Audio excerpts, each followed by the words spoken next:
Hola Fight fans, here with Abel Sanchez. We're here in his gym in Big Bear.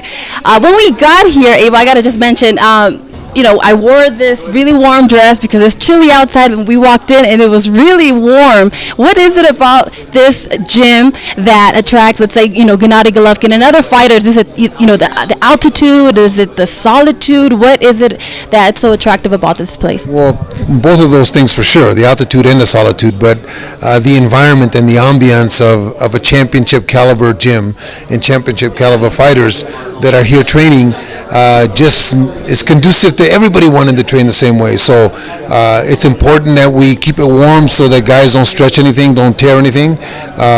Today, though, I turned the heaters off because there was a lot of people in here, and I opened the doors a little bit to let the air circulate. But generally, we keep this at 85, 90 degrees. With the people in here, it gets hotter. But the guys like it because they get to sweat, and they don't have to really put on the plastics to sweat. They just wear the T-shirts.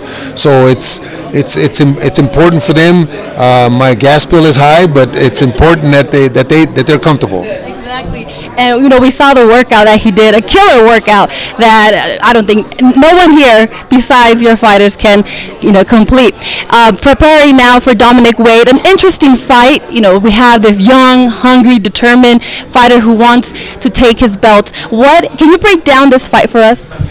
Well, first of all, let me say the workout was cut short by half an hour because you guys were here and we had to do the things for the publicity part of it.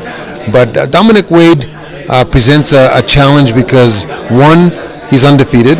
Two, there's not much that we know about him because there's not much tape on him. Three, I know for a fact because I followed him. He had a great amateur career. And he can punch a little bit. So we have a lot of pluses for him. If there's a minus, I would say that it's inexperience, but fighting for a world title and fighting for an opportunity to beat the best in the world, I'm sure is something that has been in his dreams and is making him work that much harder. So the fight, I believe, will be dependent on Dominic, how he approaches it. If he comes at Gennady, as he has said, that Gennady is a normal guy, he's nothing abnormal about him, nothing special about him. If he comes at Gennady, I think we may have an exciting first 3 or 4 minutes, and it'll be over. If he boxes smartly, he may have some rounds. The problem with that for us would be that he can crack, he can punch. So we have to be real cognizant of that. If we are, then it could be a Monroe type of fight. But he's nothing to get complacent about. He has got the background, so we have to make sure that we're prepared. I spoke to Dominic myself too, and he did mention what you said, that Gennady's just another guy, like he's not worried.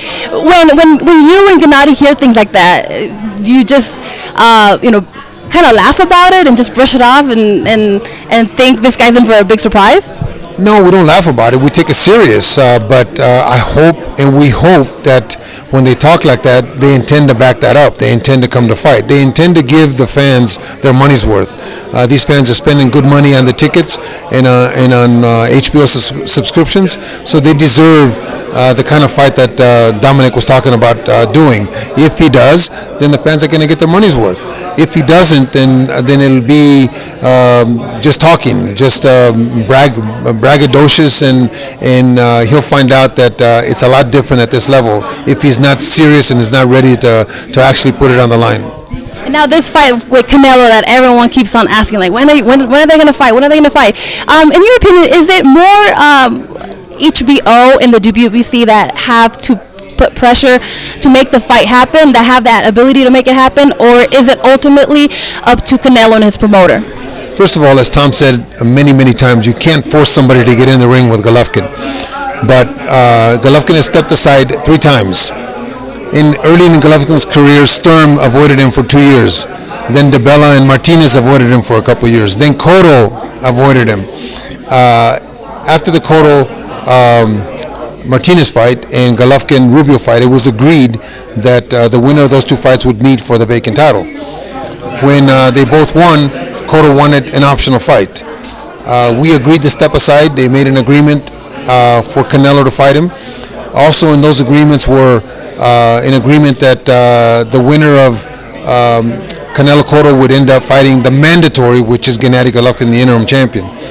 before that fight was staged, there was an agreement signed by all the principals, or the principals at Golden Boy, Canelo's principals in Canelo, Golovkin and Tom Loeffler, and the managers of Golovkin, the Herman brothers, stating that it was a WBC mandate, stating that Canelo had 15 days after the May 7th fight to decide whether he wants to fight or not, if he wants to fight Golovkin or not.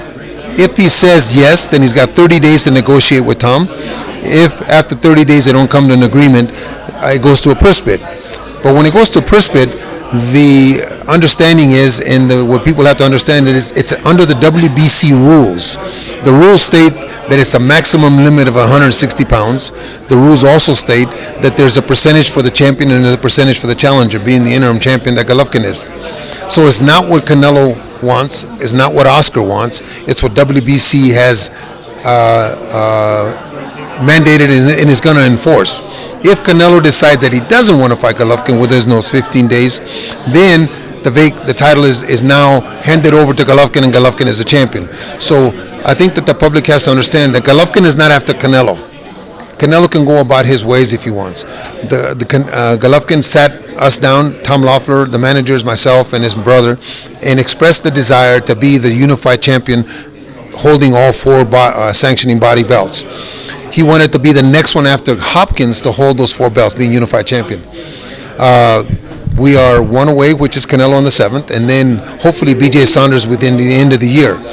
Once he does that, then all other avenues can be revisited. But it's not Canelo's choice. It's something that is mandated and is going to be stripped if he doesn't.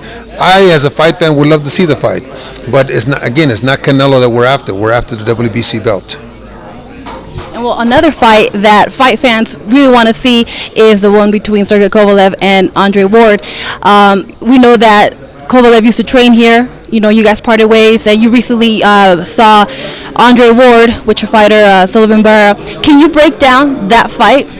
As I stated in the press conference after the fight, the post conference after the fight, after Barrera Ward fight, the Ward that I saw needs another fight like the one he just had against Barrera.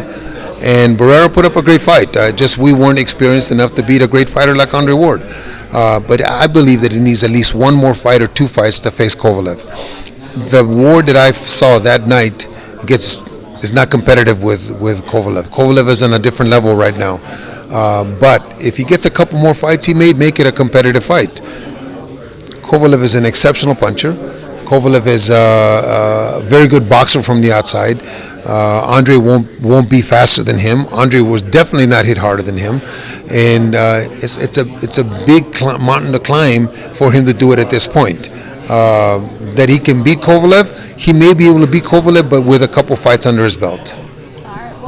All of these are fights that we can't wait to see or eventually, develop. But meanwhile, we have April 23rd, Gennady Golovkin versus Dominic Breazeale at the Forum. Abel, thank you so much. It's always a pleasure. Thank you very much. Thank you.